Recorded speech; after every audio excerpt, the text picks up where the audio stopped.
The Erie Extension Canal. This once great waterway of the past, ran directly through the city of Erie. Let's retrace its path. Tonight on Project Algerine.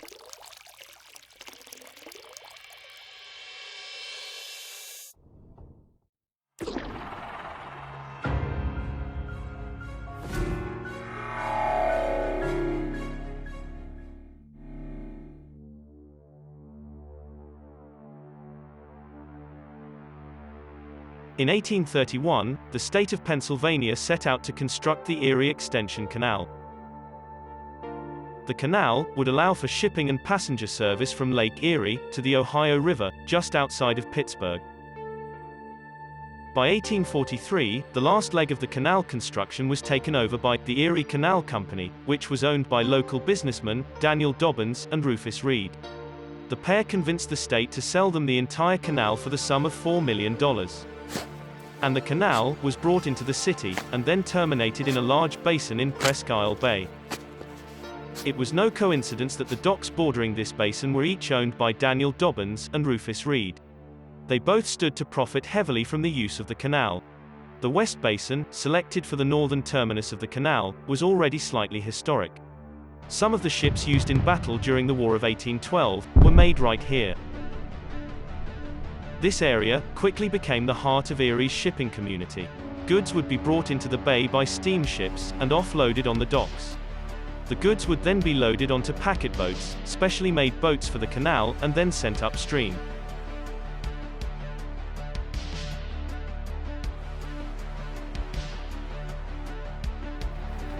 The canal was a huge boom to the economy of Erie. Local manufacturers could now ship their products much faster and much more affordable than before.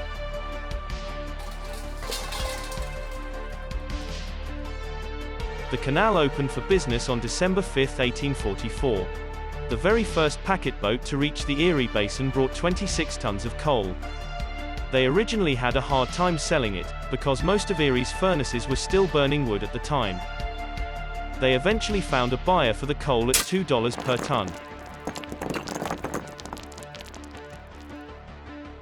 With the canal open for business, let's begin our journey upstream on the Erie Extension Canal.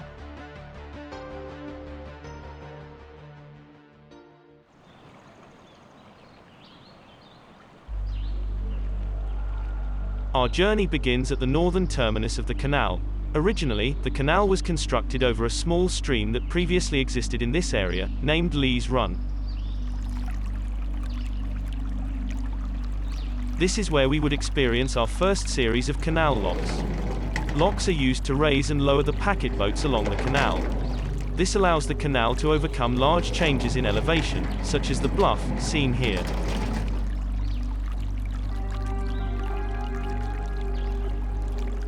Once you're up on the bluff, and your packet boat makes its way towards West 2nd Street, you encounter another canal lock.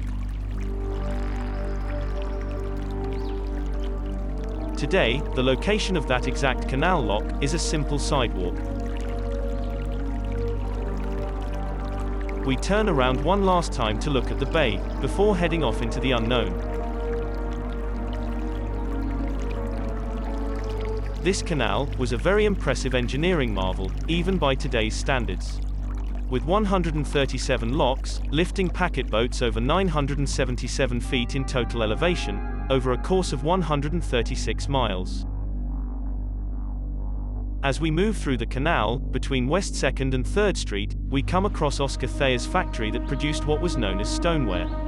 Many of the factories that sprang up along the canal were usually using the canal water as some form of power supply.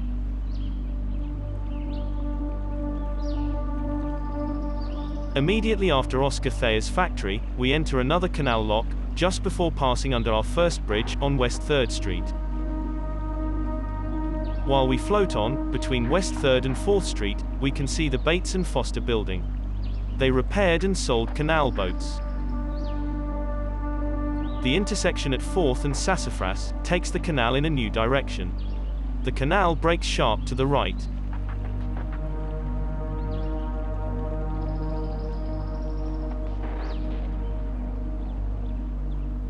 The canal then ran diagonally, across what is now Gannon University's football field. We arrive at the intersection of West 5th and Myrtle. This was the home to the Oliver and Bacon Canal Mill. This mill produced flour and grist. For a time it was the most widely used grist mill in the city. Today, where the mill once stood, is replaced by houses. And the canal is just an empty lot next door.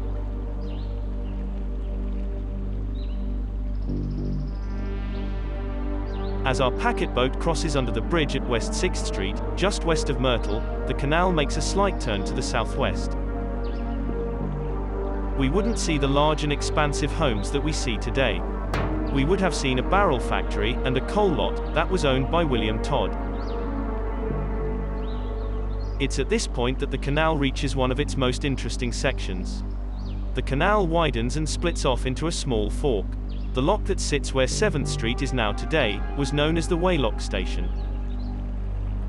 The Waylock Station was just west of the gasworks. The gasworks was a precursor to the power company. The wharfs in this area were primarily constructed for the loading and unloading of passengers and cargo that arrived by the canal.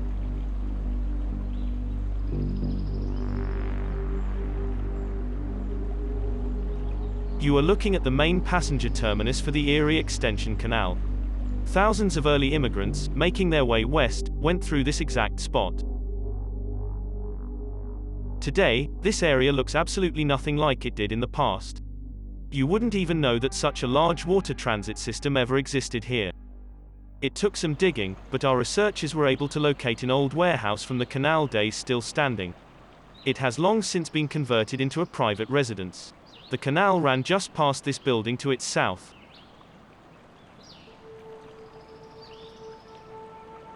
The Extension Canal continued southwesterly from Chestnut Street to West 8th. A bridge once crossed 8th Street here. This bridge was actually a well-known fishing spot for the locals.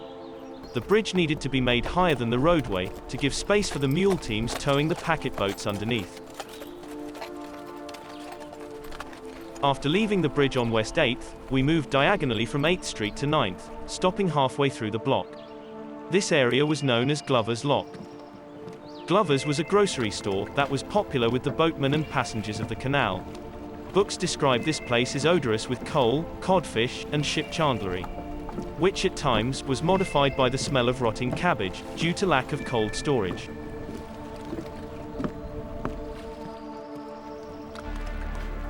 Leaving Glover's grocery behind, you continue to travel southwestwardly until you come upon another canal lock.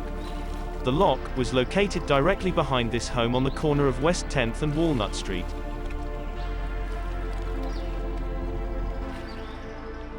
From this lock, the canal heads towards Erie's industrial zone. After a short distance on the canal, we arrive at the pottery.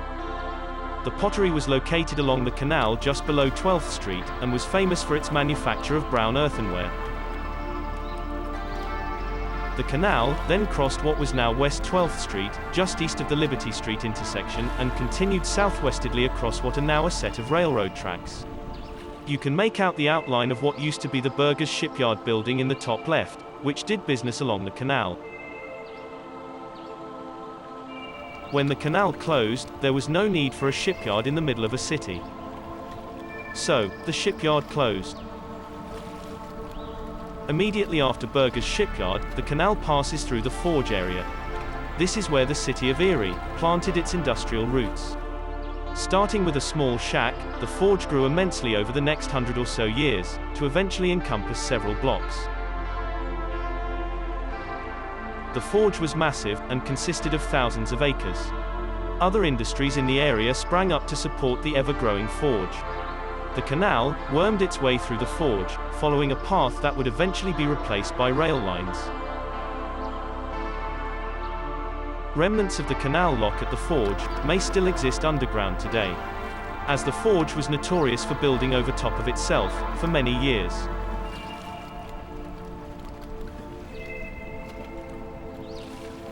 It's at this point the canal crosses Cranberry Street, just south of 18th, and begins its journey in a more westerly direction. There are still buildings in this area with a footprint that were originally constructed to allow for the canal to pass by next door.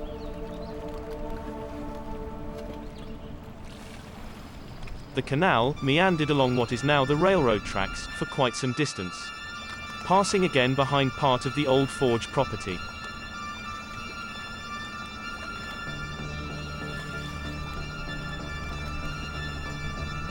Crossing what is now Green Garden Road, the canal follows a straight path along this industrial corridor. Remnants of this long-forgotten canalway are still visible to those with a keen eye.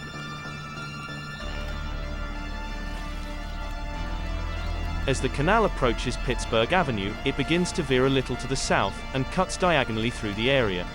A building still sits off-center in the area, due to the canal cutting through its property so many years ago. Just west of Pittsburgh Avenue was the Arms House Lock.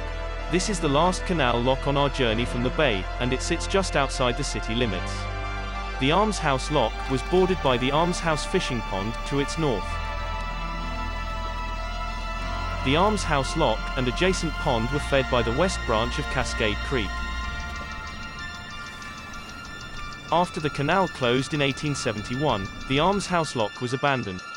By 1891, the large blocks that made up the lock were put into the bottom of the pond adjacent to the former canal lock.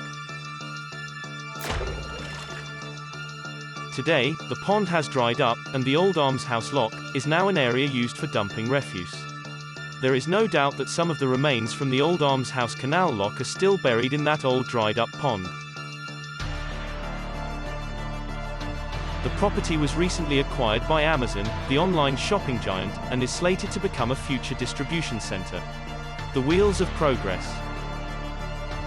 You've been watching the Erie Extension Canal on Project Algerine.